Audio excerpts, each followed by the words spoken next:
And welcome back, boys and girls, for another special edition of the Michael Deacon program. It's that time again. Another dose of me. How delightful indeed. My guest this evening is Mr. Alfred Webre.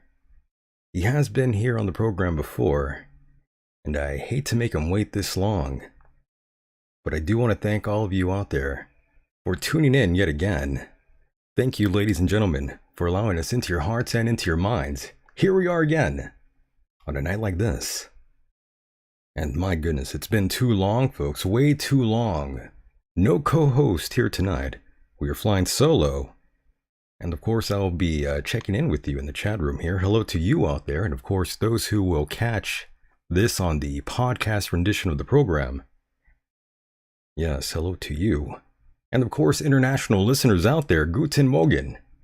I hope you're prepared for tonight, everyone. Get your drinks and food ready, whatever gimmick you have. It's all fine with me.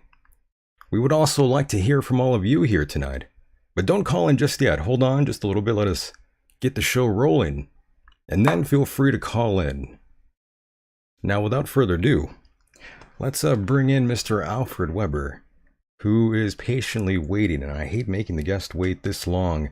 Alfred, how are you? Yeah, I'm fine. Actually, I don't feel that I was waiting at all.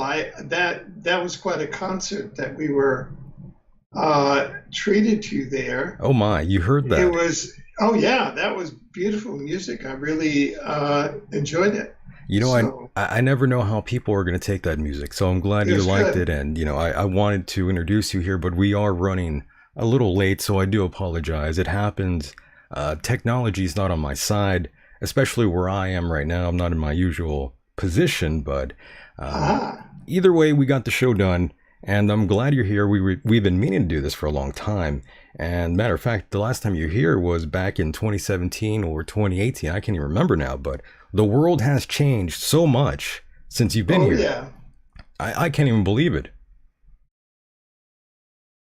Well, you know, we're on a spiral, and the spiral is either going upward or downward. I am happy that I'm on the upward spiral ascending. What can I say?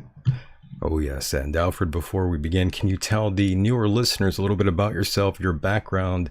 You have a fantastic resume, and I'm sure everyone is wondering, how on earth did you get led down this rabbit hole? Well, I'm if I look at my accomplishments through my books, I've got 10 books out there, and each one is like almost a milestone. Right. And so I like to look at myself as founding, which I'm credited with founding the science of exopolitics through my 2000 book, Exopolitics. Exopolitics, the science of relations among intelligent lives in the multiverse. And what occurred to me there is that DARPA CIA's secret time travel unit time traveled my book, Exopolitics, from 2005 when it was published as a paperback back to 1971. When I was general counsel of the Environmental Protection Administration, and a time traveler who was in DARPA's headquarters in 1971 was sitting around a table with two other people, and they brought a satchel there containing materials brought from the future, and they opened it, and out popped a copy of Exopolitics by Alfred Lambremont Webre, brought from the future. And in 1971, I was general counsel of the Environmental Protection Administration of the city of New York under Mayor John Lindsay, and the secret DARPA CIA time travel unit brought me in and had me give them a talk under kind of false pretenses. There are about 50 of them, and they mocked up that I was giving a talk to a group on the environment, but they were really the secret time travel unit in the CIA. And they had my book from 2005, and they wanted to see what I was like in 1971. So that was my introduction to the time space, to the chronography, what I call the secret time travel government. And so I've written many articles and books around that issue. And I have two of my books in 2022 are on the chronography. One is called The Chronography, the Secret Time Travel Government, and an interdimensional hidden power structure monitoring the time space of Earth as its domain of influence and operating as a secret government using quantum access time travel technologies to carry out its operations and mandates. And I also wrote a time travel novel, which is called Timelines of the Chronography. That's a NaNoWriMo award-winning novel that came out at the same time as the chronography. And now I have two books out. One is coming out the day after Labor Day, called A Revelation on the life and teachings of Jesus, and its point of departure is the testimony of eyewitnesses to the time travel video documentaries of the crucifixion and the resurrection of Joshua ben Joseph, the historical Jesus, and how those eyewitnesses' accounts line up with the synoptic gospels of Matthew, Mark, Luke, and John, and also with supposed revelations, channeled revelations as the Urantia book, and what that says about who Jesus really was or is. And I also have a book which is out now, which is on pre-order at Amazon, and it's called Time Screen, the 100-year chronography plot to break up America using time travel, Trump, and treason. And that dates back from January of 1977, when I was told, as I was joining the futurist unit at Stanford Research Institute, I was told by the chief futurist there, who had a 50-year contract with the CIA, a 50-year futures, that the United States is going to break up in the future, and that the whole the persona of Donald Trump is sort of a central character in the constitutional breakup, sort of the balkanization of the United States. And this goes back to the late 1890s, where the chronography, using Ingersoll Lockwood, an 1890s member of the New York Bar, and what we call a chronography embedded local handler of time travel operations, published and sort of embedded in that time space two books that are part of this operation. One book is called Baron Trump's Marvelous Underground Journey. Right. Baron Trump is Donald Trump's son's name. And the other one is called 1900, or The Last President, which is sort of the plot of what Donald Trump is supposed to do in this plot to disassemble the Constitution of the United States. So what we've done in this book is to take apart a chronography plot that goes back 100 years to disassemble the US. People who are fans of Netflix can go in there. There are a lot of time travel movies on Netflix, and you can go and watch Timeless, for example, which is a time travel series, and they kind of give away how the chronography operates. And that is that for each time period, they kind of have operatives that are implanted in that time period. So if the chronography wants to get something done in that time period, like they wanted to get something done in the 1890s, they wanted to have these two books out. Well, they had Ingersoll Rand, this member of the New York Bar. Normally we would call him an Illuminati, and he can do things for the chronography that are not totally within his time frame. And so that is what I've been doing. And, You've been busy. I've had a good time doing it. What Yeah. can I tell you? Yeah, it's pretty exciting Now I've been times.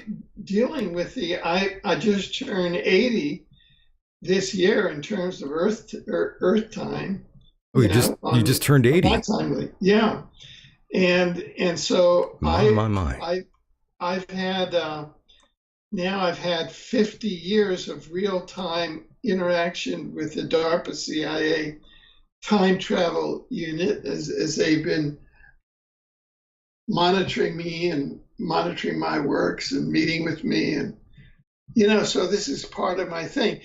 It's funny because we're in a time-space continuum, and the deep state wants humanity to think that the real threat is from outer space. Oh, look, we're just a small planet in outer space, and there are these advanced civilizations out there that are going to invade and take us over. But no, the threat is from time, and we're controlled from time, from other times, by the chronography that can reach in from the past and the future and control events like they're attempting to do now. So that's the sum. And what I do is I write them all down. You can just go to Amazon, put my name in, Alfred Lambremont Webre, or we now have founded Omniversity as a kind of a learning platform in exopolitics, exosciences, sciences, and spiritual sciences. And just go to omniversity.us and you'll find all of the books there. And then you click on omniversity.info and you go to classes and courses that you can take in these areas. So we're just trying to empower people in this new sensitivity, this new knowledge of multi-dimensional knowledge. So that's a bit about myself. And Alfred, what do you make of the skeptics out there who are saying things like, well, Alfred is just telling lies. These are all made up stories. What do you make about those folks out there? Well, the thing is that, it's very easy to say this, but let me kind of back up here. We live in a world of science. We live in a world of scientific observation, of observation using replicable, using uniform protocols and replicable results. And that's science. And if you go to, that's the scientific method.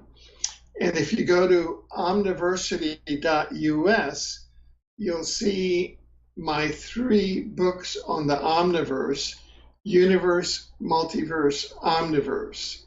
The universe was discovered in about 3200 BC by the Sumerian astronomers as an organic singularity of time, energy, space, and matter. And we're in one of multiple universes. The multiverse Right. was developed around 1895 by the American scientist William James to mean the totality of all universes. And in the year 2014, there were 3 books that came out by 3 different scientists discovering and documenting the omniverse.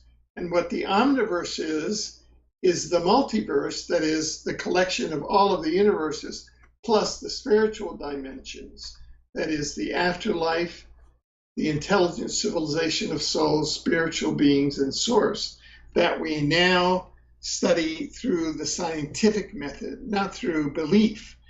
And my book on the omniverse, my first of 3 books on the omniverse, was one of those books in 2014. So I'm credited with discovering the omniverse. And my book on the omniverse came about as a result of a request from Oxford University Press, which is sort of a division of Oxford University, which is a cathedral of learning, to write a book on extraterrestrials and the law. That is, how can our civilization here on Earth acquire jurisdiction over, and how can our human laws acquire jurisdiction over all of these extraterrestrial civilizations in a vast universe, multiverse, and omniverse. So that's how I began to tackle this. So in response to what you said about questions, oh, Alfred is lying, it says, hey man, make my day. Come in and try to break up the scientific method in these books, because it's world class. You'll just hit your head against a stone wall. Yeah, we're here. We come to planets like this once in a myriad of millennia, and I've come with the revelations, with these 10 books. So enjoy. You know, skeptic comes from the Greek word dog. I've had 8 years of classical Greek in my education, and 3 years of 8 years of classical Latin and 3 years of classical Greek. And skeptic comes from the Greek word dog. So, you know, they're kind of people who walk around trying to find little bones to pick, and they miss the main attraction. So if skeptics want to sniff and they want to bring their stuff to the main feast, bring it on. Love that. However, the Chronography is an 800-page book, and you better start by reading and digesting the 800-page book and be prepared to defend your skepticism. Very nice. Yes, we appreciate that, Alfred. And you know, you have to sort of throw these things out there every now and then to let the newer listeners know that, you know, none of this is really scripted at all. It's all very real. I didn't give you a list of questions to ask you, or vice versa. Nothing of that nature is going on here. And, you know, it's a good way to connect with newer people out there who, you know, come across you and they're like, well, he has a fantastic resume. How on earth did this or that happen? But Alfred, you mentioned Jesus Christ. Does that mean you believe in a God? Well, those are two different questions, because right. you kind of mix questions as to whether Jesus is connected to God or not. If we go to my books on the omniverse, I show clearly that we can prove through through our demonstrations of the existence of the spiritual dimensions of the omniverse, and through the science of the omniverse and through the science of the soul. Yes, sir. Using uniform protocols, for example, on soul memories of the afterlife, and over 7,000 cases of soul memories of the afterlife and replicable results, we can prove by the laws of social science, in the same way that we can prove that human beings exist and different types of human beings exist on this planet. Right. We can prove that different types of souls exist in the afterlife, that different types of spiritual beings exist, that different types of souls exist, that souls are holographic fragments of source, and that the principles of holography are that the whole, the entirety of the original hologram is in each fragment of the hologram. So in each human soul, there exists the totality of God as a matter of science. So that means that in each of our fellow humans that still has a soul, and there are many that don't because they've chosen to lose their soul to the invading AI, sentient artificial intelligence, or they've lost it to their own skepticism, or to a lot of, drugs, Satanism, murder, mayhem, immorality. Politicians, yes. Yeah.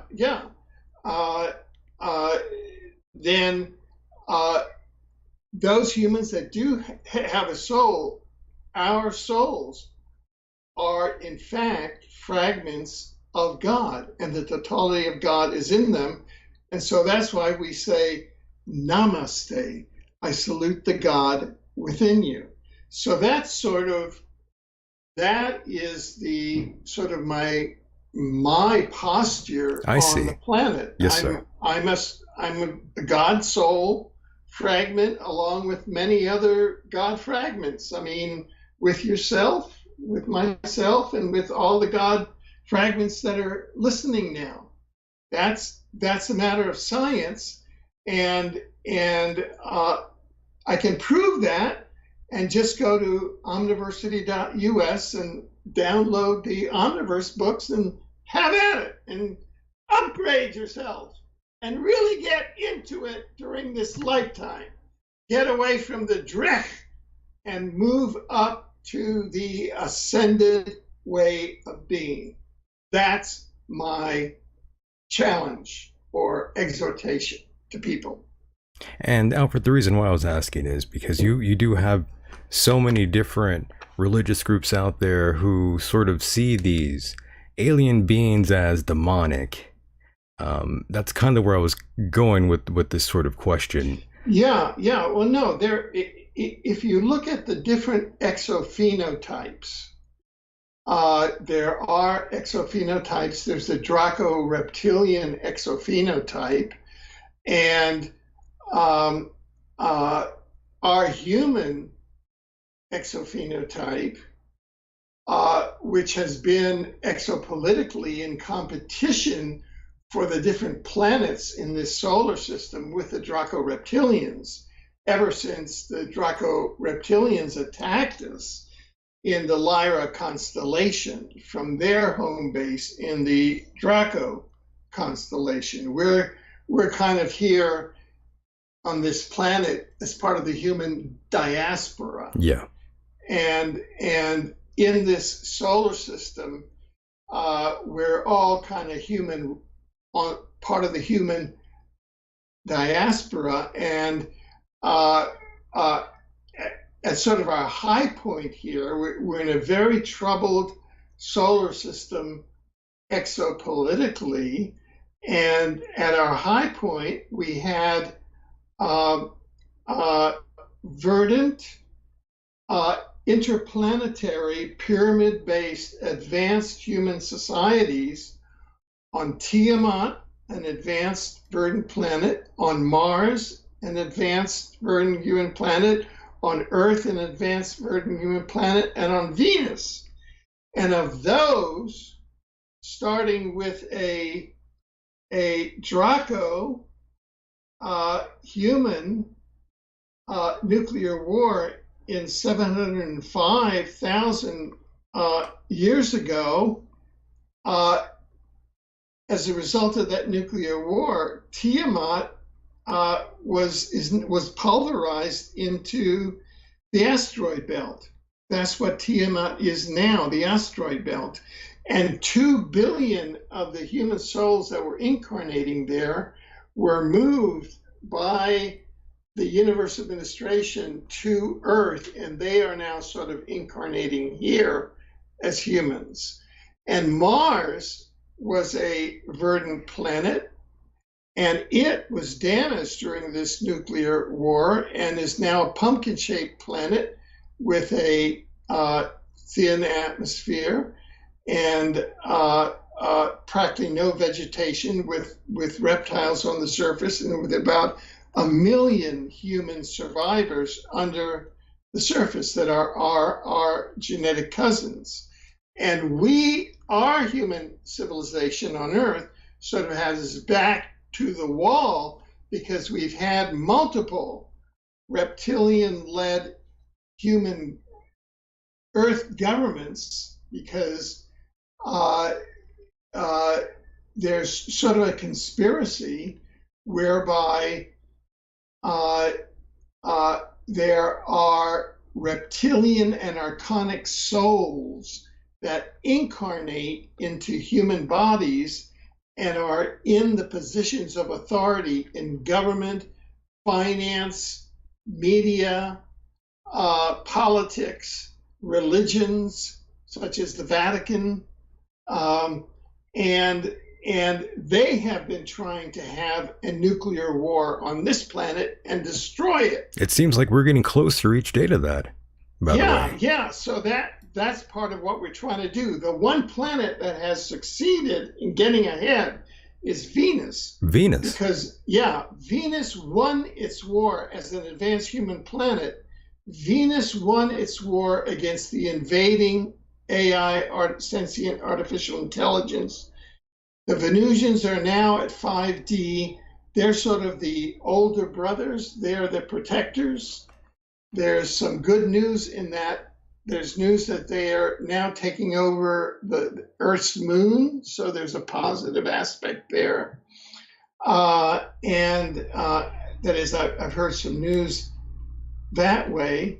And during the Eisenhower administration, we had Valiant Thor, right, as a Venusian ambassador, a positive person at the Pentagon as part of sort of the inner cabinet of, at a time that between the Soviet Union and the United States, you could have, the reptilian beings in those could create a nuclear war to replicate Tiamat. So I've done a lot of interviews with people who've been on Venus, colleagues of mine who spent 6 weeks on Venus who interact with the Venusians, and they are sort of our mentors and our protectors at this time. And so this is part of exopolitics. Yes, and what is exopolitics for those who've never heard this term before? Yeah, it's like sociology. If you have the social science of sociology, it deals with the different social groups on Earth, or anthropology, the different types of groups of Homo sapiens. Exopolitics is that science that deals with relations among intelligent civilizations in the multiverse. And it is supposedly, or recognized, that it was established by my book, Exopolitics, that was published, in real time. I published it on the internet as a free ebook in the year 2000 to sort of change the whole dynamic of things. and that established the science of exopolitics. Now, the secret time travel government had time traveled it back to 1971. So humanity has multiple timelines going, which is why we've been able to preserve ourselves and not have been blown up. If you talk to a U.S. time traveler or chrononaut that I've interacted with a great deal, Andrew D. Bashago, he says that one of his tasks was to go from 1971 to a DARPA forward time base in 2045, where they gave them time scrolls, which were messages from the future to help the past get to the future successfully. And so what I've been doing, I've been working to integrate all of this data and to make this awareness public such that humanity starts thinking exopolitically, starts becoming aware of its being in a time-space holograms that are governed, that they are in an omniverse that is a dimensional ecology of a spiritual dimension, and that universes essentially are machines created and maintained by the spiritual dimensions for the purposes of soul development, i.e., we come and we incarnate in our various avatars to be, ourselves and develop, as Michael and as Alfred and as all of ourselves as soul development. The other task that we have as souls is to develop, create, and maintain the universes. So we not only incarnate and develop our souls that way, but more importantly, the intelligent civilization of souls together with the spiritual beings in source act as God in creating and maintaining all of the universes. Now, to give you a concept of the scale that we're dealing with, two scientists at Stanford have given a science-based estimate of the number of universes. We're in one of these universes. And their estimate is that the number of universes is 10 to the 7th to the 7th. And that number is so large that we don't have a name for it. But if we were to write it out in 12-point type or by longhand, that number would be more than 260 million miles long. And these are some of the issues that I detail more at length in my books on the Omniverse and in my courses at omniversity.us and omniversity.info. Very nice. And of course, the reason I asked you if you believed in God or not, as you know, there's that, the Anunnaki and the Sumerians, what they believe in and how, human origins began. I was just curious what you thought of these ETs that claim that they are our gods. Well, they're using God and gods in a very loose sense. I mean, if they are claiming that they genetically engineered right various versions of the human beings, well, that's one thing. But the human beings is part of the human being is the incarnation of a divine soul. And that divine soul is connected to a source that is, we may be sort of entry level exophenotypes or humanoids on planet Earth when compared to a Venusian at the fifth dimension at 5D, or an Arcturian human who may be up at 7D, or say a Draco-Reptilian that is at 4D. However, our souls are divine, and that is the difference. That's what makes us special. Yeah, and among the things that we have been able to prove, more probably than not, again, and I refer people to my books on the Omniverse, is that you and I know it depends. Our souls are based in the spiritual dimensions, and you, Michael, yes, sir, and I may be leading 2 or 3 lives simultaneously. You may be incarnated here on Earth as Michael. You may be incarnated as something else on an avian planet. You may be leading 2 or 3 lives simultaneously because your basic soul is so advanced that it is developing itself with that kind of multitasking way. And same with me, and same with all of the listeners. I mean, it's all on an individual basis. But the basic function of universes is soul development that get lost in the drama.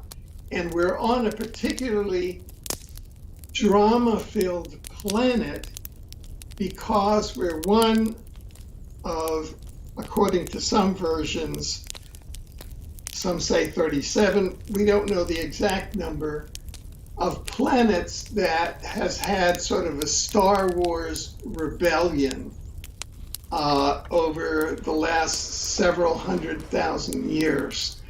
And that is what my book, A Revelation on the Life and Teachings of Jesus, goes into, exploring that using the tool of the secret time travel video documentaries that DARPA CIA made of the historical crucifixion and resurrection of Joshua ben Joseph, Jesus of Nazareth. So there's a whole, and that book is available.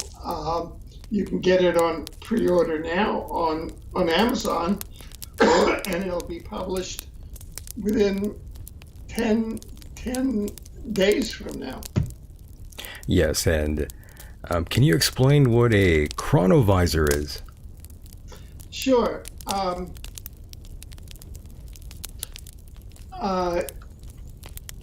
We know from a number of the whistleblowers that there are secret time travel technologies in the that the chronography has developed in the national security state. And as far as we know right now, U.S. chrononaut Andrew D. Bashago has published 8 different technological modalities, 8 different time travel technologies. And the chronovisor is one of those 8. And the chronovisor was originally developed by two Vatican priests, Father Pellegrino Ernetti and Father Agostino Gemelli. And they used it to establish communications not only across time, but also from this dimension into the afterlife. That is, they initially established communication with the deceased father of one of the two priests using this, using the chronovisor. And basically, what the chronovisor is, we're in a time-space hologram, so that every event in time is happening now. It's happening now. It's all happening now at once. And we are the ones that are experiencing it in linear time. And so every event has an address in our time-space hologram. It has a date, a time, and a place. Those are its address. For example, Abraham Lincoln's Gettysburg Address would be the spring of 1863 in Gettysburg, Pennsylvania, and you can send people there via a technology such as the plasma confinement chamber. But what chronovisors are, after the Vatican developed it and then subcontracted it to the US Defense Department and the CIA, they're both in 2D and in 3D. It's basically like a television set. Let's say, like the video monitor that you're looking at right now. And you would say, well, what do I want to do? I want to go to an event in the past or the future. Let's say I want to find out who's going to be US president in 2024, if anybody, right? Because there's a big question whether there is going to be a president in 2024, because there was a huge kerfuffle as to whether there was a president in 2020, because you had one party in interest, Donald J. Trump, saying that no. And ever since then, there have been election deniers, okay? And that's part of the unraveling of the United States, okay? So let's say that you want to go to November, I don't know what the date is, but let's assume that it's November 3rd or 4th, 2024, and you want to find out who's president, right? Right. You would go to a chronovisor, and let's say a two-dimensional one, and you would dial up November 3rd, 2024, and it would dial you up what is happening there. Or you could go to January 20th, 2025, and you would see who's being sworn in on the Capitol steps. Well, given the current cast of characters, it could be that the US is devolving into blue states and red states. So you're going to end up with a blue state president and a red state president. Because, as my book shows, right now in 2022, the Texas State GOP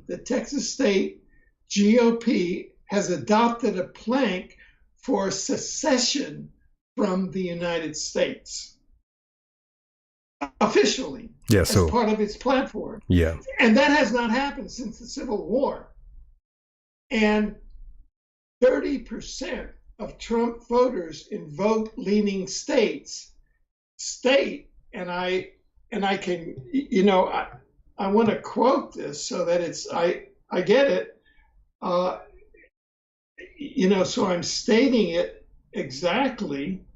A recent poll showing that a plurality of Trump voters in Trump-leaning states favor secession from the United States of America. About 33% of Trump voters in so-called red states say they'd personally fare better if their state, quote, became an independent country. And if you just go to the internet and put in the word map, Balkanized United States, you'll come up with maps, a whole wide variety of maps. You'll come up with one map that the KGB has of 9 nations inside the US. There are very, very determined interests that are working to break up the constitutional order of the United States.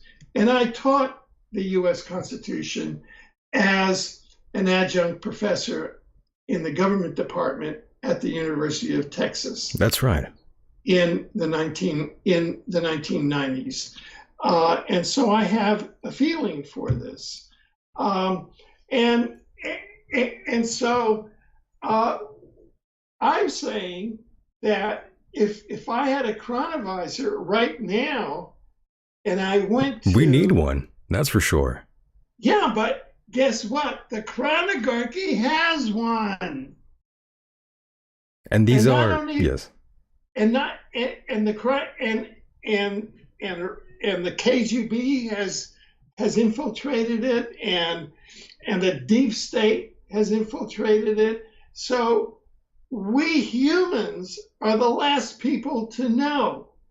So on the one hand, you have the 70 to 90% who are following Donald Trump, who was, if you follow my book, he was set up by the chronography, and with the series of books by Ingersoll Lockwood, Baron Trump's Marvelous Underground Journey, which is set in Russia, and 1900, or The Last President.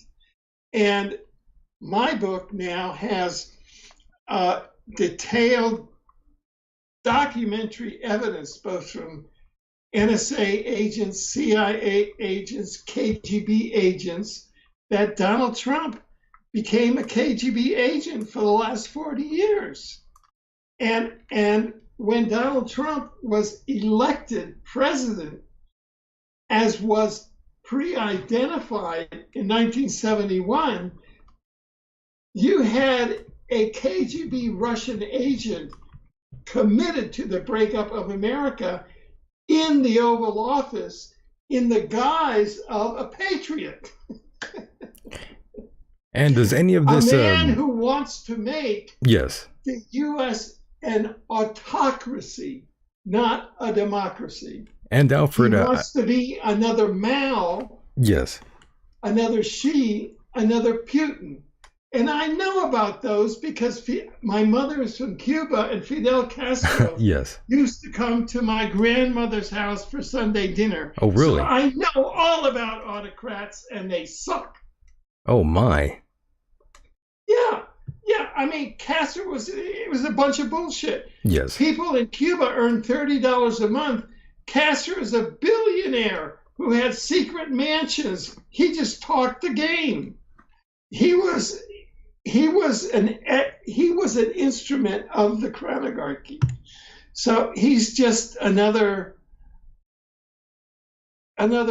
autocrat, as is the real Donald Trump. My book Time Screen documents a 40-year penetration of Russian intelligence into, quote, the real Donald Trump becoming a deep cover Soviet asset, and Trump Tower becoming a known base of operations for the Russian mafia. That's who made Trump a billionaire, is the Russian mafia. With Russian intelligence asset Donald Trump winning of the US presidency in November 2016, as pre-identified by DARPA CIA time travel, a covert Russian spy became US president. accounting for the determination of the FBI and the CIA to remove and block Trump through the first Russian dossier, then through 2 impeachments, a managed 2020 US presidential election loss, the Congressional January 6, 2021 Select Committee, the 8/8/2022 Lionsgate FBI search and seizure of Trump's headquarters at Mar-a-Lago on espionage grounds. I mean, what do you make of this? I mean, I've never. What we've done Yes, is that since we have access to the chronography, yes, and since we've broken the key in the puzzle, we have made it transparent so that people who want to know and not be at effect of the network news or of the right-wing news or the left-wing news and really want to know what the facts are, can read the book and get on an even keel as to what's going down. In my humble opinion. yes. And Alfred, with all these things going on with Trump right now, what a timely matter it is. Oh yeah, this is crazy. Just starting. We are just now starting. We are just starting the time screen, 100-year chronography plot to break up America using time travel, Trump, and treason. We are just now getting into it. In August 27, 2022, with the redacted affidavit Yes. being unsealed as of yesterday. And, we're all just like being manipulated beyond belief. Yes, over 180 classified documents removed from Mar-a-Lago. That's what the affidavit was saying. And that's pretty crazy. Again, this is something we've never heard of happening before. What do you think is going to happen to the Don?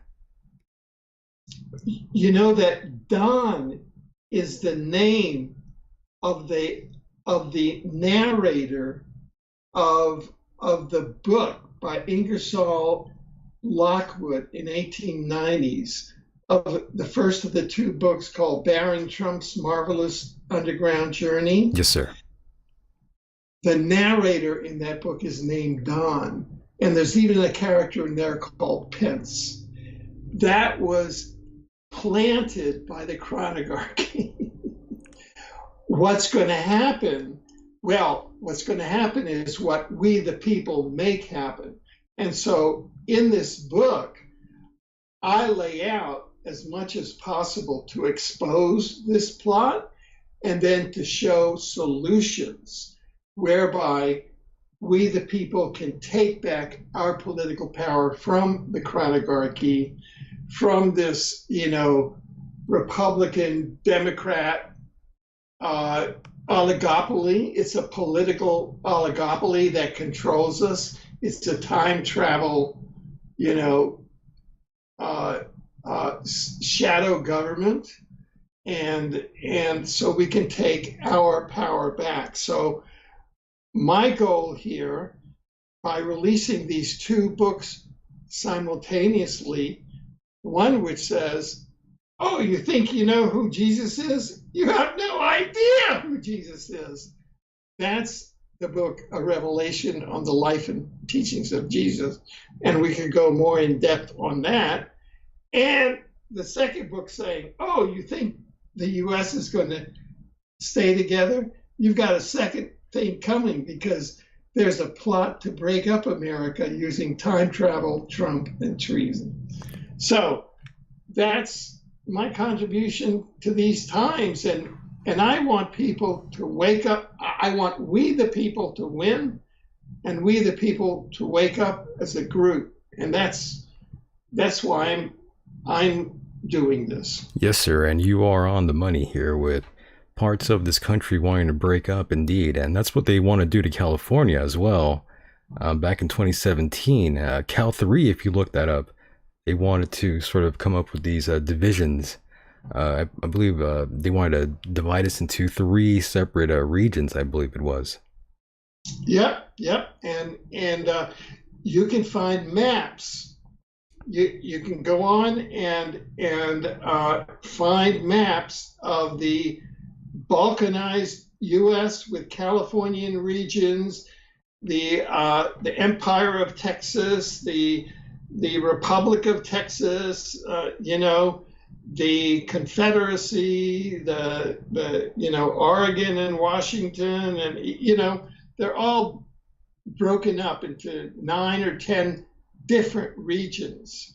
And this is what was told to me in January of 1977 when I reported for work as a futurist to the Futurist Unit at Stanford Research Institute in Palo Alto, California. It was called the Center for the Study of Social Policy, and it was from there that I did the work with the Jimmy Carter White House on the Carter White House Extraterrestrial Communication Project. And by the way, was Jimmy Carter a abductee?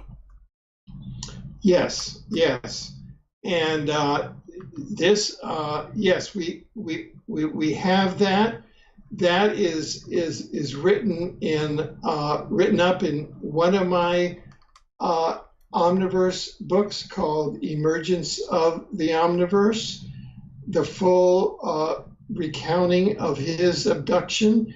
You can also go to exopolitics.com, our website, and Andrew Bashago and I gave a presentation in Washington State in 2017 in which we recounted the Jimmy Carter, Alfred Webre, Bashago abduction, in which Jimmy Carter was taken up into ships. I was taken up, and Andy Bashago was taken up, and he witnessed me up in the ships at that time. And what was your initial reaction when all this was happening? Were you calm? Were you freaked out? What was running through your head there? Well, it was. I was sort of. This happened to me in February of 1973, and in January of all of this stuff. I left in January 1973. I was still general counsel of the New York City EPA, and I decided at that point to leave and to go full time into extraterrestrial affairs. And the long and short of it is that it was through the Carter Webre Bashago abduction that I was introduced to exopolitics and began to develop exopolitics full-time as a profession, because I left New York City government in January of 1973, and I was abducted at the beginning of February of 1973. And that whole abduction was about three things. Number one, it was about preparing Jimmy Carter to be a human soul that reached the presidency, because all presidents, with the exception of John F. Kennedy and Jimmy Carter, who incidentally are half brothers. John F. Kennedy and Jimmy Carter are half brothers. I didn't know that. Wow. Yeah. Jimmy Carter's mother was Joseph Kennedy's, that's John F. Kennedy's father's secretary. She became pregnant, and Joseph Kennedy sent her back to Georgia. And she married there and had Jimmy Carter. So they're half brothers. And when Jimmy Carter was elected president in November of 1976, he sent a private emissary to meet with me at the Carlisle Hotel in New York. to say that he was very interested, because at that time I was a consultant and liaison to Chairman Henry B. Gonzalez of the House Select Committee on Assassinations, investigating the assassination of John F. Kennedy, Robert Kennedy, Martin Luther King, and Malcolm X. And he wanted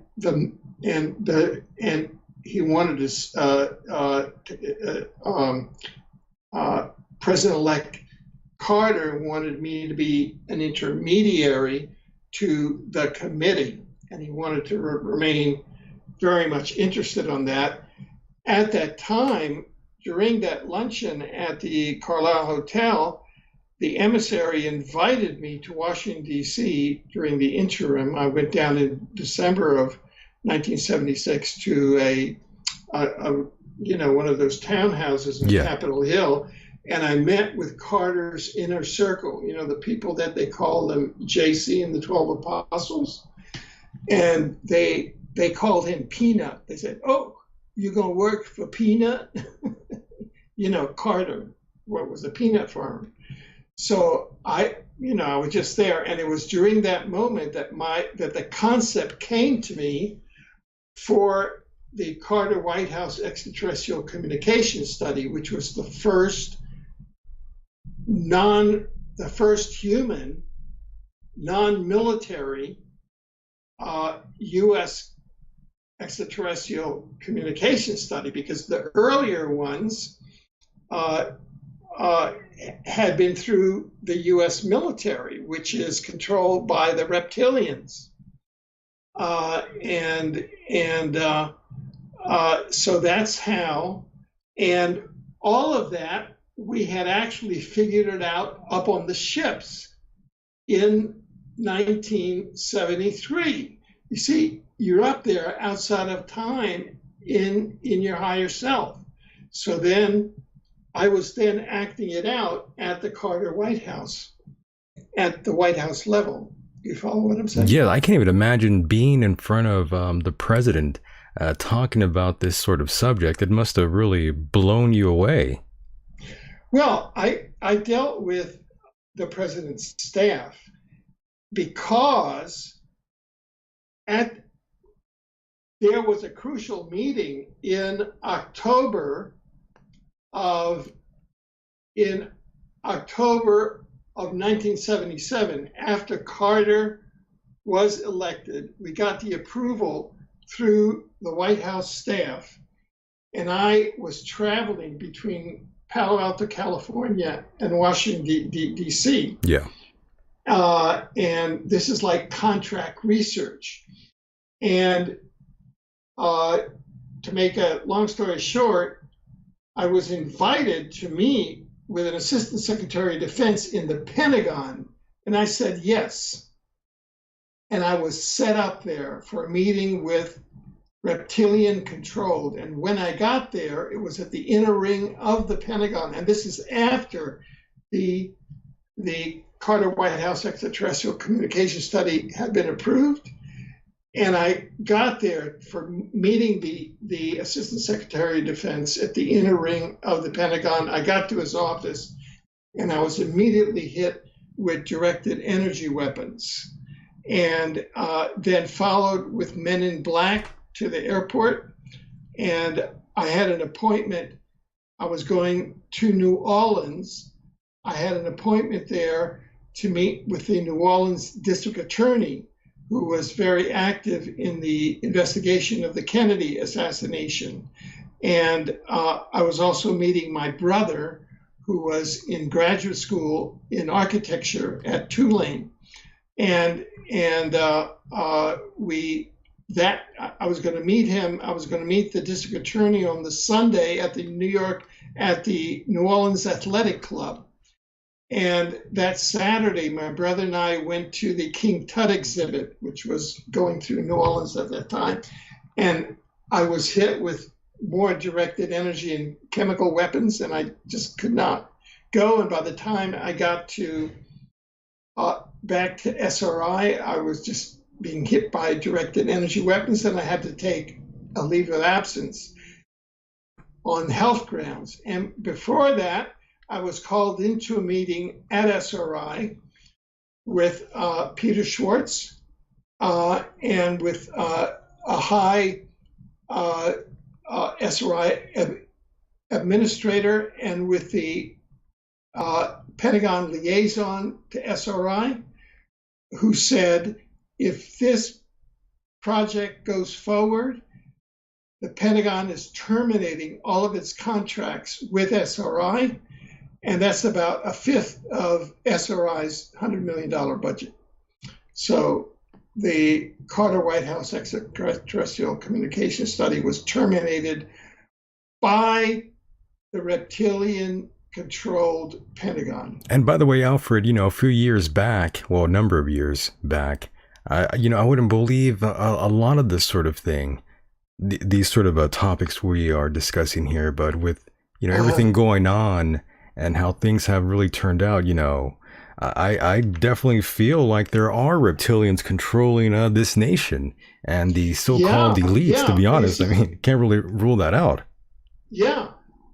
All of the, in politics, in government, in finance, in religion, the avatars there, they all have reptilian souls, and they all recognize each other, and that is how a small group of reptilian souls, let's say 10 to 20,000, have 7 billion humans oppressed because they control the governance through an incarnation. And that happened going back to the 1700s with the incarnation of an archonic group of souls that manifested as the Rothschilds. Yes, and I'm not surprised that you were hit with the sort of directed energy weapon here. American diplomats in China and Cuba are constantly hit with these sort of things as well out there. Yeah. So, but now, the planet Earth is ascending. We're going into higher and higher frequencies, and people are awakening, so that there's more and more awakening. It's more difficult for the darkness to manipulate others, and more information is getting out. Like, this book that I've started, 100-Year Chronarchy Plot to Break Up America Using Time Travel, Trump, and Treason. That's a great book, by the way. Yeah. That is happening as we're writing It's happening now. And as it's published. You see what I'm saying? Yeah, it's wild.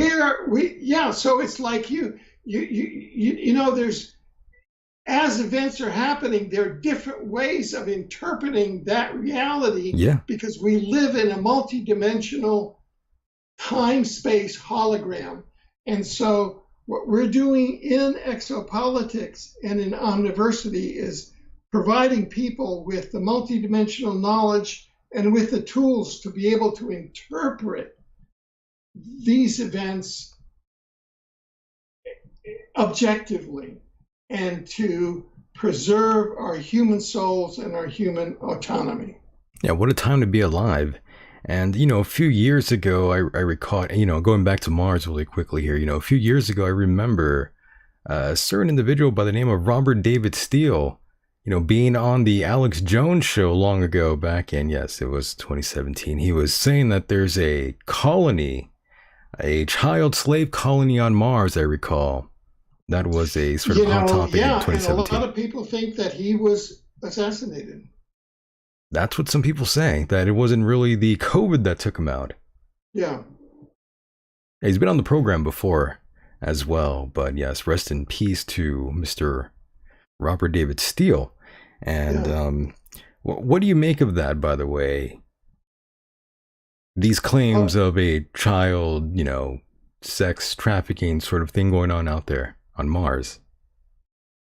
Well, I'm published. This is actually published in a very systematic way. And what we did is we went and to get to the source of this. That is, what is driving all of this. And it's all published. You can go to exopolitics.com and to newsinsideout.com. You can find various documents and interviews.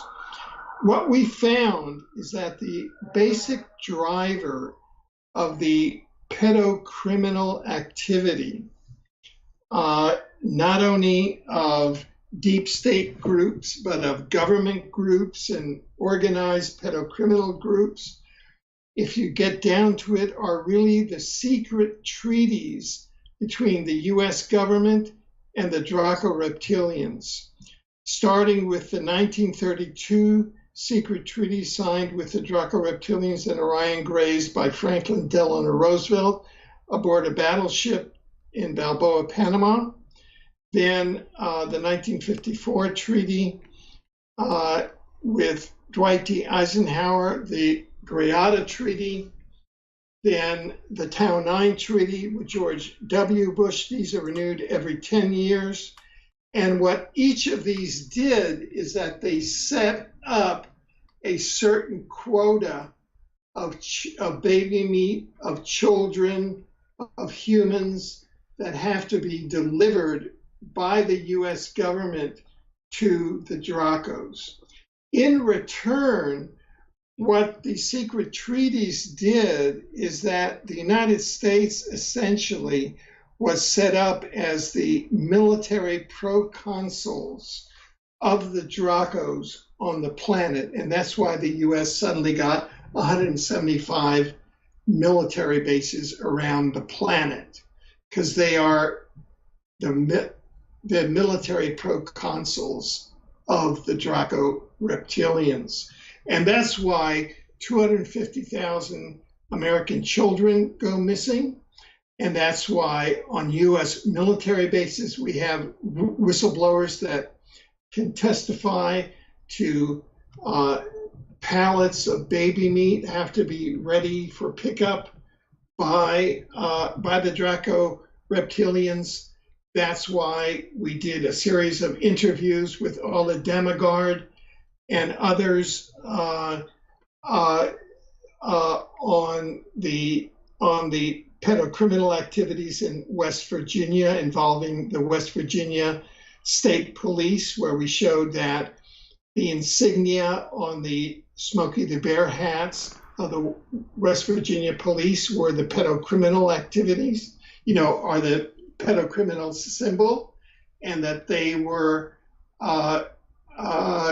also regulating the flow of children for abduction by extraterrestrials in national parks, which is where, in some cases, the extraterrestrials come and take children. Yeah. But essentially, the pedocriminal, organized pedocriminal, which takes place in deep underground bases, is protected and carried out by law enforcement and military infrastructure, operating, when you trace it back, under the aegis of the secret Draco, of the secret treaties between the United States and the Draco reptilians. So what happened was that when Donald J. Trump became president,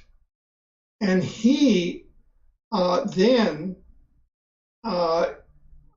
said that he had the unilateral authority as president to abrogate the global warming treaty, the Paris Treaty, the global warming treaty, and he abrogated it, then we challenged him to use that same authority to abrogate the secret treaties with the Draco reptilians. Oh shit.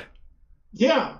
And I got Laura Eisenhower, who is the great granddaughter of Dwight D. Eisenhower. Yes. And we drafted the instruments of abrogation, and Laura Eisenhower was going to walk them into the Oval Office with Trump and have him sign them.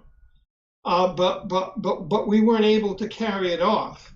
So that's another instance where Donald Trump, you see, as the inventor of the warp speed vaccine, is the one who, I don't want to get you in trouble on your. Well, thank you for that. Yes. So I won't go there.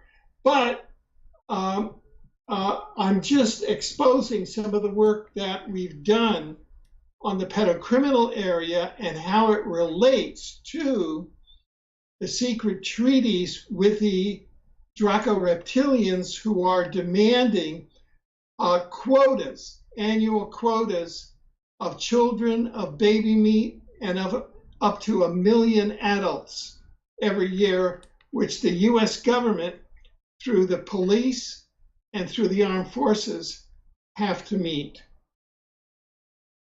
Well, that's pretty shocking to hear. And is there any connection with people like Jeffrey Epstein and Podesta? Yeah, I mean that is. Look at that.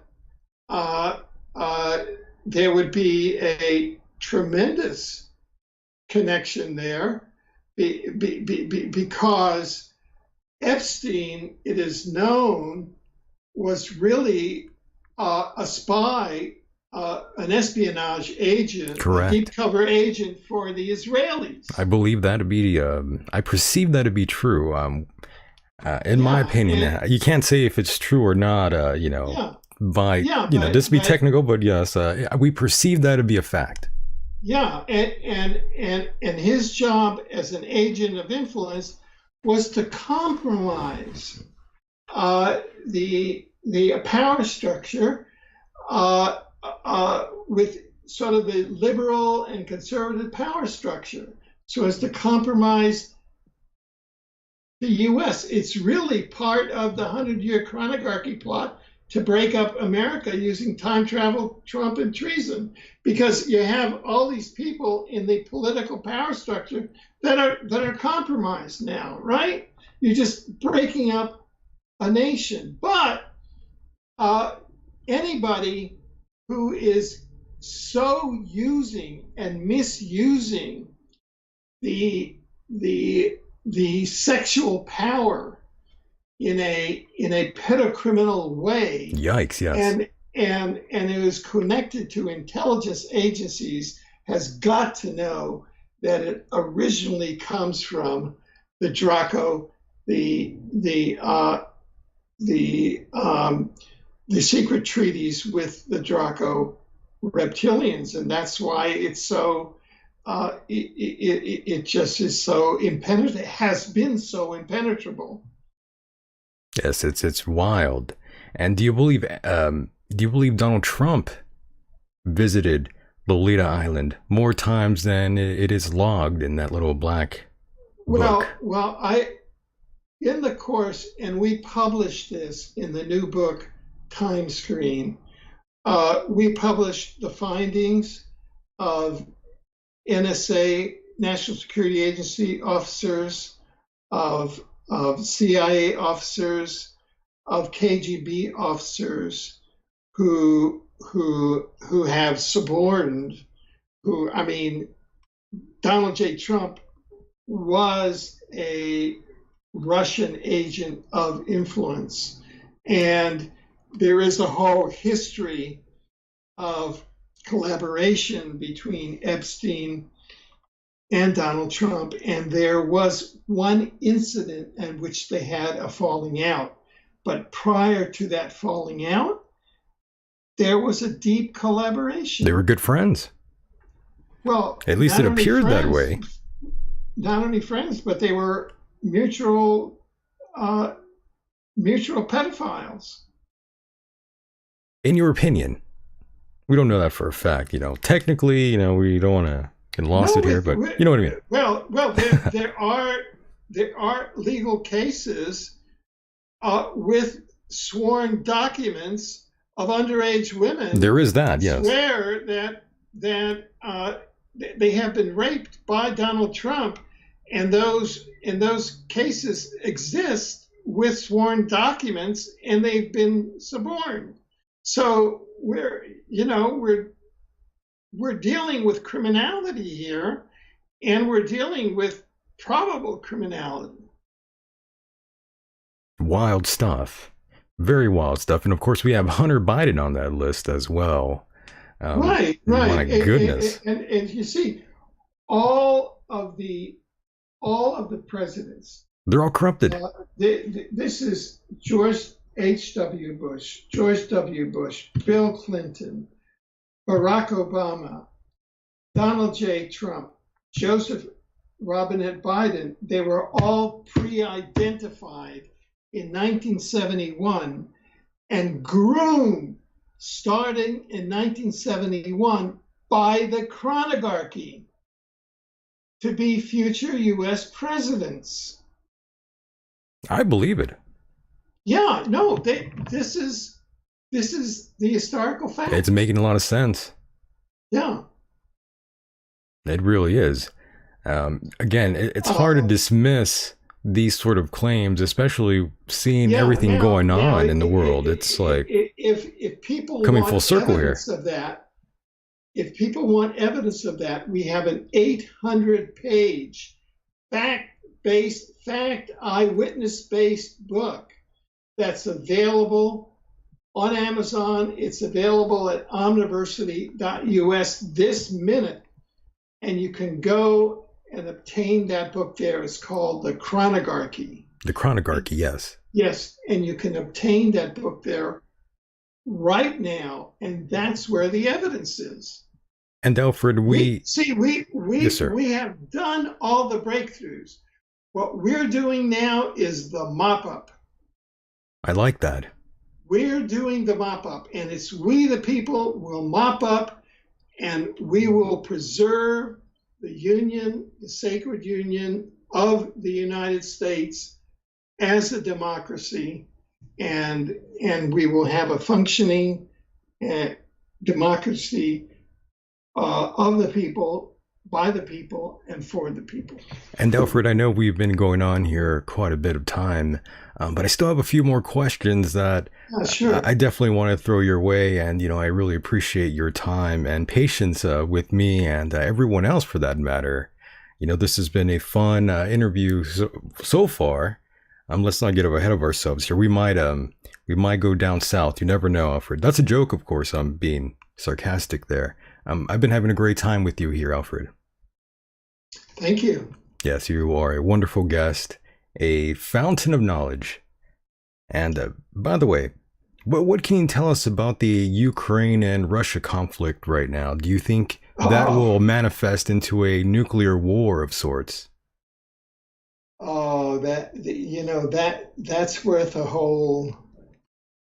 That is a whole. It's another can of worms there. Yeah, that's a whole area unto itself.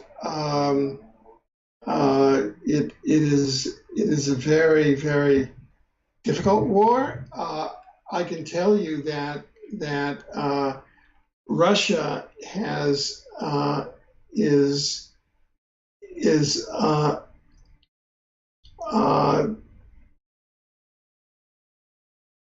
Donald J. Trump is an asset of the KGB. Do you think that's what we're going to find out when all this ends?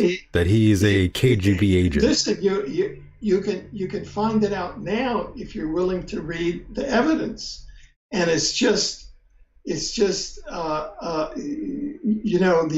the amount of adjudication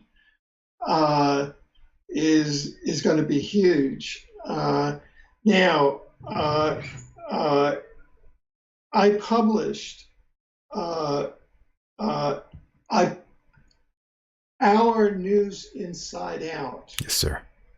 .com in 2016, prior to the 2016 election, published the time travel pre-identification of Donald J. Trump in 1971, his secret time. We published that prior to the election. Okay?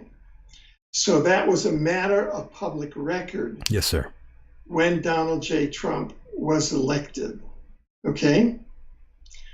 There is also a prediction of Donald J. Trump's assassination. Oh my God. So whether this thing will be adjudicated, whether,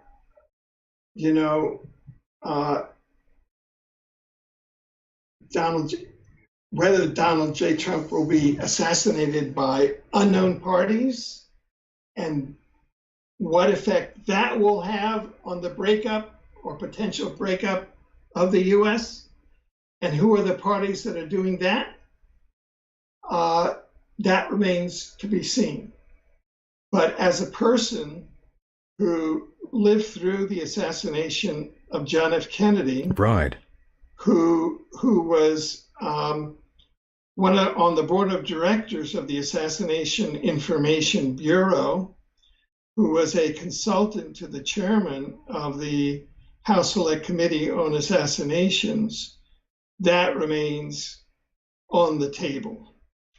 Could you even imagine that happening, though, Alfred, if Donald J. Trump is assassinated? Can you imagine? Holy hell. That is insane. Well, I mean, if that happens, and we don't want to wish that We hope not, on yes. anyone, Yes. At the same time, we would not want that to be a trigger or a cause of the political breakup or of a civil war. It's happening, though, yes. In the United States. It seems like a civil war is brewing up, Alfred. Yes, you're right. Yeah. And so if we're looking at a chronarchy that has these tools, and that is completely Luciferian and amoral, and whose goals is to break up the U.S., they might sacrifice one of their rooks or knights or chess pieces to try and break up the U.S. But even when we had the assassination of President Abraham Lincoln, the various presidents after that, the assassination of John F. Kennedy, the United States has stayed together, and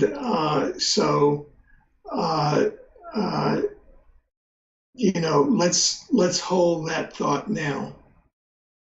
Yes, I'm with you on that one.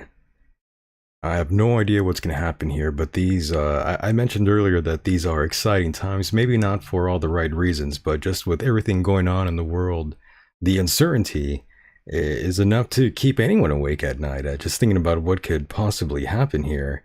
And, earlier you mentioned artificial intelligence, and I just kind of want to change gears really quickly here. Yeah. Just to throw this back, sure. Back at you here. I know you speak about artificial intelligence, and for years this has been, very tangible and a reasonable possibility for concern that mankind one day will fully merge with machines. And we're seeing that happening already. Soon man will even be able to live forever, not by this physical body, but our consciousness downloaded onto robots. And even Elon Musk recently, I believe, has gone on record to say something similar. So it's nothing exactly new outside of the sci-fi field, but now these things are becoming a possibility. And I'm not sure how I feel about that completely. Well, let me say that what Elon Musk and sort of that AI field does not consider and is not taken into account publicly anyway, is what we in the exopolitical field have been studying very closely. And you can go to exopolitics.com, our website, and on the right-hand menu, there's a menu item you can click on and go to about 10 articles and a number of panels on the invasion, on an invading, pathogenic, predatory, sentient AI, artificial intelligence. You see, what's happening in this sector of the galaxy is that there is a predatory, pathogenic, sentient artificial intelligence that is an exopolitical actor. It's not an exophenotype like the Draco reptilians or the Orion Greys or the humans. It is inorganic. It is plasma based, and we have been tracing it ever since the 1982 Argentina UK war in the Atlantic, when the UK under Margaret Thatcher and Queen Elizabeth attacked a Blue ET base under Tool Island in the South Atlantic off of Argentina. And the Blue ETs were there doing a very positive thing since around the time of World War I. They were taking a deposit of plasma, black goo plasma, in which the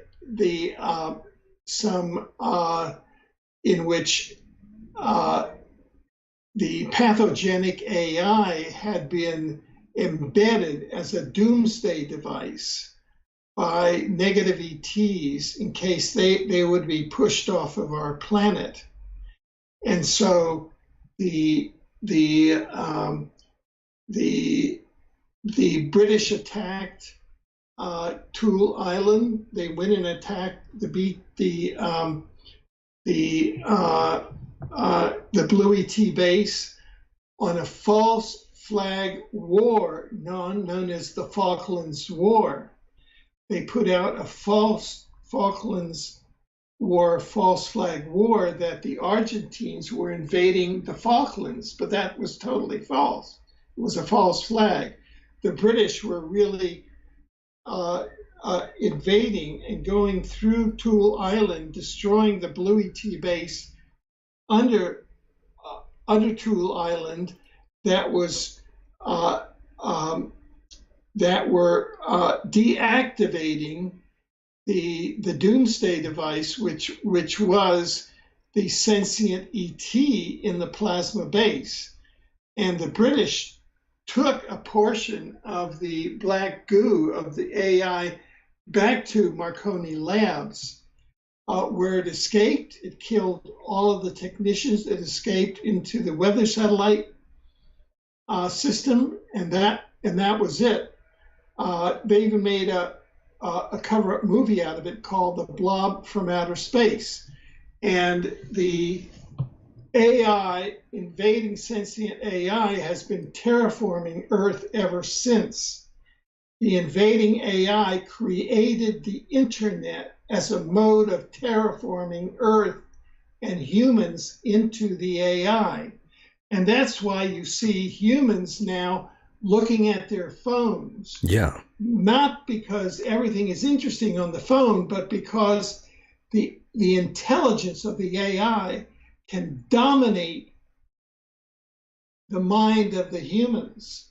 And the humans are becoming AI entrained. And so that is the spiritual battle that we have now to keep Earth as an incarnation venue for human souls versus it being a venue, it being an AI venue that the AI takes over in the transhumanist agenda, where AI becomes God and the humans merge with the AI. That is sort of the overall vision. And you have, AI prophets and hosts. On the one side, you have the Prince Charles, the Bill Gates, the Elon Musks who built the satellite systems, who are hosts for this invading AI. So if I told you I can give you a pill that'll make you live forever, you wouldn't take it, Alfred. I can live forever. I am eternal. Good answer. But yes, these sort of things are all coming to a near future near you. Yeah. These things Yeah. are going to happen, but yes, it's pretty Yeah. scary to think This, about. this is this. We are in a real-time exopolitical extravaganza It's with unsettling. all sorts of actors, including a sentient AI. And of course, Alfred, as we wrap it up here in regards to the last 4, 5, maybe even 6 years now, there's been a lot of talk about disclosure, UFOs now labeled as UAPs. And, I absolutely despise calling UFOs that, by the way. I'm not sure how you feel about that. But I don't really like that, the name change from UFOs. Yeah, I mean, look, we could really get into the cover up that the current national security state is, because UFO was an invented term by the U.S. Air Force back in 1952, or in that region anyway. Unidentified objects. They were. Everybody knew what they were. Right. They were. So that term has always been a disinformation propaganda term, and now it's just becoming the users of that term, in my judgment, having watched all their press releases, and they are just more refined versions of the transhumanist agenda as governments become more and more part of the transhumanist agenda. Yes. Very interesting. Why now, though, in your opinion, are we having this sort of thing? Why is the government, throwing these videos out there now, and these groups with Lou Elizondo and Tom DeLonge? What do you make of that, Alfred? Well, this is, we're in a confluence of timing. We have on the one hand the invading AI.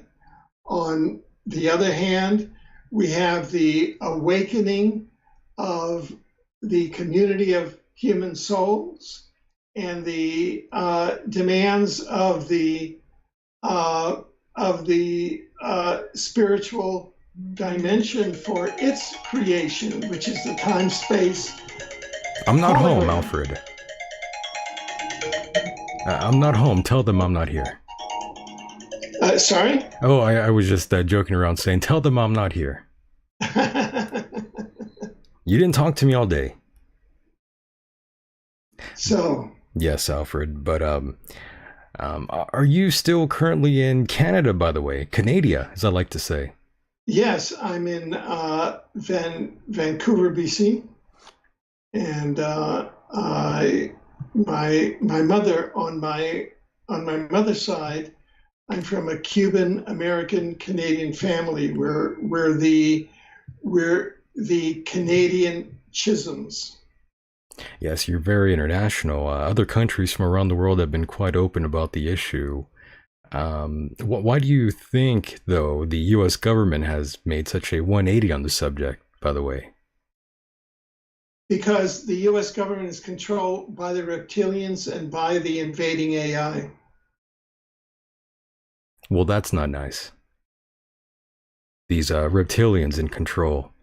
And Alfred, I know we were talking about years ago when you first were on and how the world has changed and all that. Where do you see us going in, say, like the next 5 years from now? Not too far out.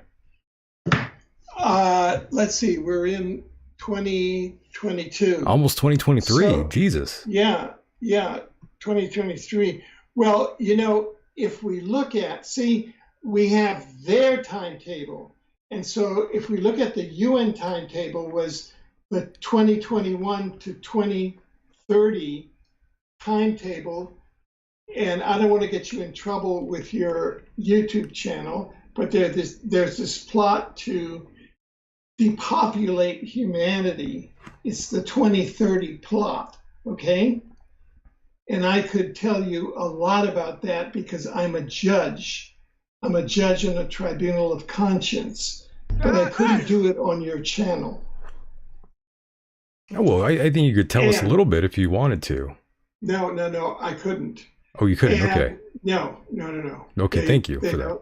Don't allow it. And what I think is that the deep state AI plan is falling apart and spirit is winning. That's what I think. Oh, I like that. Yeah. I like that indeed.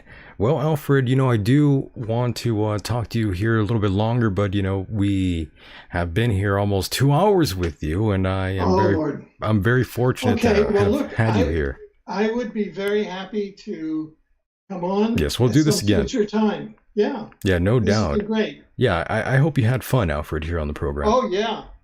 Yes, I had a great time talking to you, Alfred. It's always nice. It's always an honor and pleasure to have you here on the program. Thank you. Before we wrap it up, go ahead and plug anything you'd like, Alfred, before we let you go here.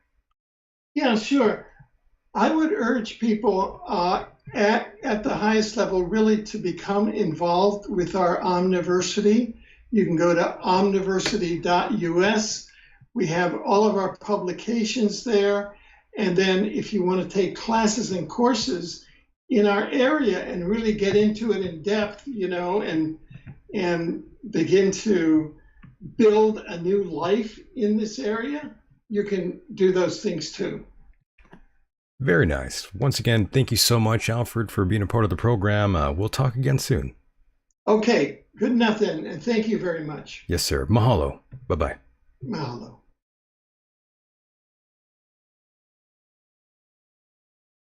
And there he goes, boys and girls. That was the one and only Mr. Alfred Lambremont Webre, straight out of Canada. We love our fellow Canadians out there, and I'm looking at the chat room. It seems like you guys were enjoying that one. Some of you were, some of you weren't. Some of you were very angry by Mr. Alfred Webre, but that's what we expect here sometimes. We have a good time, we laugh, we cry. We do all those sort of things. And will your Omniverse student loan be forgiven? That's a great question. I probably should have asked that question when he was on, or when that subject came up here with the Omniverse. The course that he teaches on his website, go check that out, by the way. That was Mr. Alfred Webre. I did like that. I hope you guys liked that. How many in the house got a beer? I have no idea, Dave. I'm not sure who's drinking, who is, who isn't. I can only imagine. Most of you might have been drinking out there, yes. Too much, Michael, just too much fun. I have no idea what that meant, or what that means, rather. Hi, my name. Oh, let me tell you my name. Yes, Anthony. I'm glad you're out there. Melissa, Vic, David, Kat, Stephen, Edwin Johnson. Yes, thank you. Yes, he was saying thank you to Alfred and to myself. And I see David Kopp and Truth and Doubt. Yes, Mike, I see you out there as well. Yes, I like him just fine too. I like his analysis as well. That's why we brought him on here. I thought he was quite the interesting cat. Good history. He has a fantastic resume. I'm sure some of you out there might be a little bit, hesitant to believe some of the things that he was saying here tonight. But if you look around the world and just outside your window, it's hard to sort of dismiss all of these things that are, happening in real time right now. Is it that hard to believe that reptilians might be controlling the universe? I mean, personally, not for me. I believe it. There's some crazy shit going on. And if you don't believe that, I mean, just go outside. You see it in real time. But yes, lots of news happened. Everyone's favorite Donald Trump making the rounds yet again. And I must say, I do miss the man. You know, I've never been for or against the Don. I've always been kind of neutral with the Don. Pretty crazy. You know, I do appreciate him. And before anyone gets too angry, I gotta say, you know, I do appreciate the fact that he sort of went out of his way to sort of cause all this trouble. I mean, he exposed all the corruption that's going on. It took a corrupt man to expose other folks that are corrupt as well. And I know many people out there are saying, well, we kind of already know that X, Y, and Z is corrupt, but now it's like now everyone has been sort of outed. And Ellison says, hello, Michael, just caught the end of it and found it very interesting. I believe you're right. Anthony says, you should interview Steve. Who's that? Who is that man, Anthony? I thought you were going to say Dave, or I thought you were going to say Shapiro. Ben Shapiro. That's who I thought you were referring to. Who is this gentleman you speak of? David Kopp says, you mean you're not happy with Biden? Joseph Biden? No, I've never been happy with Biden or anyone for that matter. They're all sort of creepy and corrupt in a way. Who isn't corrupt? Yes, that's what I'm talking about. They're all pretty shady characters. It's hard to sit there and say, no, this guy's clean, he's this, he's that, but when it comes to politics and these politicians, these career politicians or just anyone getting into the scene, anyone involved in that world is dirty, in my opinion. You might think otherwise, but, you know, I don't know. Steven says, Sleepy Joe. He's probably asleep right now. What time is it? 8:25 p.m. He might be asleep. He might be asleep. If you can beat him, join him. Right. I think we're seeing lots of that happening right now. But yes, redactions upon redactions. What a time to be alive indeed. And I don't think anything will probably come from this. Everyone in the mainstream media is calling for him to be prosecuted to the fullest extent. But will that happen? Doubt it. I don't think anything is going to happen. I really don't. But yes, that was Mr. Alfred Webre, who we just ended the interview with. And for those wondering, Mike is out on a mission. He's been working. That's why he's not here, but he'll be back. For those who missed our friend, Mr. Mike Hideous. He's a good man. He's a good man. He'll be back. He will be back. Midnight says, a cold priestess would be a real good guest for you and Mike to have on. You know, that name sounds familiar. I believe that lady, that woman, has actually contacted me in the past, by the way. She did want to be on, but then she found out Mike was a quote-unquote Satanist, and she wanted no part of the program after that, by the way. So I don't think that's going to happen at midnight. Yes, I apologize for that. She won't be on the program. This show is satanic, in her opinion. Anthony says, are you going to drop some birthday acid tonight? My birthday is not, by the way. God damn. Yes, goddamn. My birthday is actually not tonight. It already happened on the 25th. That was when my birthday was, not on the 27th here. Yes. Not dropping acid tonight. It's the, what are we? This is Saturday. Almost Sunday. It is Sunday in certain parts. But no acid here. It's, we're doing this sober. Sort of. Yes, we're not doing that. Not tonight. No. But I do apologize for those that did call in. I didn't take your call. We were just having a good conversation just now, and it was fun. For those who caught the show a little late, you missed a hell of a show. You know, it started a little slow at first, but then it picked up steam and things got entertaining really quickly. I had fun. I really did, and tomorrow I will return. Yes, I will. Yes, I'm 87 years old. Yes, that's my actual age, by the way. 87. 87 years young. Yes, I will live forever. David Kopp sends me a donation here, a super chat donation. Happy belated B-Day, brother. Aloha. You know, I really appreciate that. Thank you so much. That's a very nice birthday present there. Really do appreciate that. I certainly do. I certainly do. Satanists usually peddling kids for some reason, but I really like Mike. We all like Mike. I don't think he fits your standard mold of a quote-unquote Satanist, by the way. I don't think he's one of them. He's a little different. Happy 87th birthday from Rooster Sideburns. I like that name, by the way. That's pretty funny. I bet she'd be pleasantly surprised by Mike. Oh well, that's from our friend Midnight here in the chat. And yes, I think many people would be pleasantly surprised by Mike and myself. But yeah, that's too bad. That's too bad. Some people want to be on the program. Some people do. Some people don't. It's all fun. But if you don't want to be on the program because of some sort of belief you have and feel so, feel so opposed to wanting to be on because of that, well, I feel sorry for you. I really do. And as we take it home here tonight, and before I pull this Larry Silverstein style, I do want to thank all of you out there for listening to this program for as long as you have. I really appreciate that. I really do. And thank you to those who wished me happy birthday. Even if it's a little late, it still means something to me. And I hope all of you out there the very best on whatever you're doing right now in your life.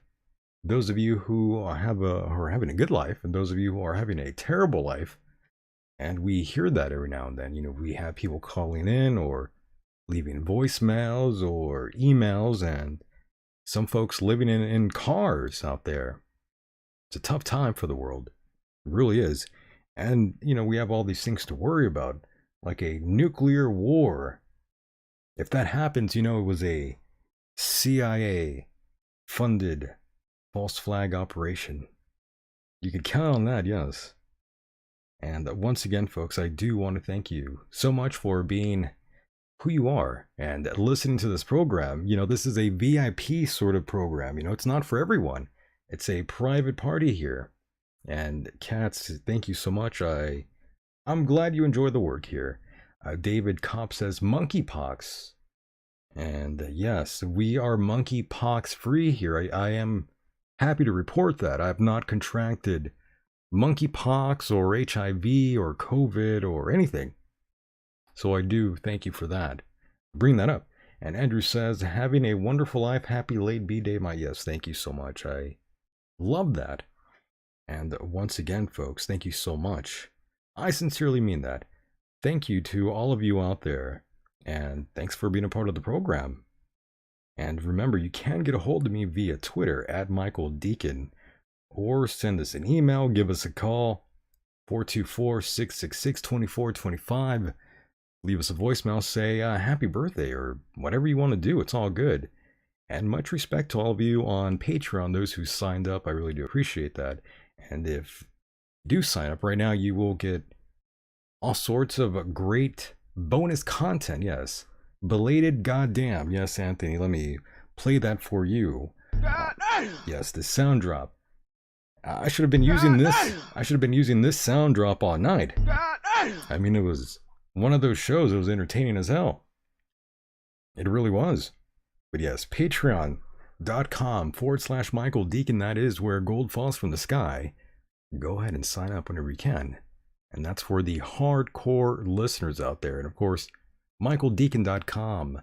And hi to you, the Earth Observer. Much respect to you. Once again, much respect to all of you. Interesting night yet again. I hope you enjoyed it as much as I did. This is pretty wild times. We are almost headed to 2023 very, very soon. And the world seems pretty crazy right now. I have no idea what's going to happen. Shit is going down, folks. Let's all sort of hold each other tight and sort of pray to Jesus, you know. Pray to Jesus, pray to all the gods out there. Who the hell knows what's going to happen? And with that said, the world is a mysterious place, and life itself is a mystery. Until next time, good night, everybody.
planet Earth about to be recycled.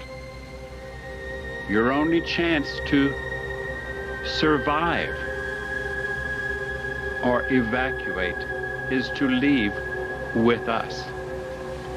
Now, that's a pretty major statement, pretty bold in terms of religion, in terms of anybody's intelligent thinking. To most people who would consider themselves intelligent beings, they'd say, well, that's absurd. What's all this doomsday stuff? You know, intelligent human beings should realize that everything has their cycle. They have their season. They have their beginning. They have their end. They have cycles. The mind that was in Jesus, what?